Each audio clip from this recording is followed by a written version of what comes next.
Now to the coronavirus, Illinois reporting just under 782 new cases. That's the fewest since mid-July. Another positive sign, the number of vaccines continue to rise. The average is now more than 102,000 doses delivered a day. Despite those numbers, it's still not easy to get a vaccine. CBS 2 political investigator Dana Kozlov joins us live. Dana, you went right to the top, to Governor J.B. Pritzker for answers. Yeah, Brad, I was given 10 minutes with the governor today, so the subjects and questions I wanted to tackle were limited. So my first focus was indeed the state's vaccination rollout.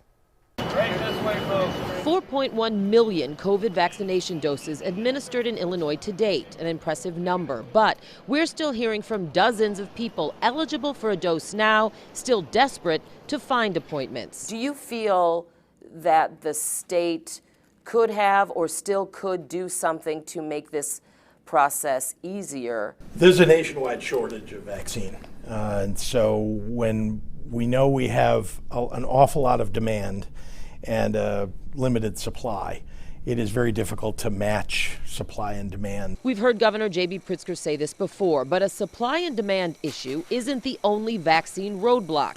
Eligible people can't get it, while some not yet eligible folks can. In retrospect, could the state have done something in advance, created a centralized registry, done something to help streamline this process instead of having it be, like I said, what some consider to be a free-for-all? I'm sure that if you went back years that you could have changed the way the public health system in the state of Illinois operates.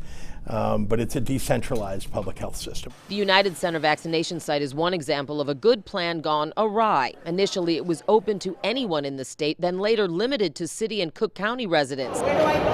So what does Governor Pritzker say to those still scrambling to get vaccinated? We all need to have some patience. You're happy with the way the state of Illinois and all of its vaccine partners, if you will, are handling the vaccine distribution thus far? Again, we have a lot of partners across the state. Some are operating at different levels of capability, and we've had to augment that capability wherever we could using our Illinois National Guard, who've been just amazing. And the result of that is that things are better than they would be if we weren't on top of that. But it's not perfect. There's no doubt about it. Governor Pritzker says he still has yet to receive his vaccination. He says he is waiting until his group becomes eligible. He says to do the right thing. Live in the Streetside studio, Dana Kozlov, CBS 2 News.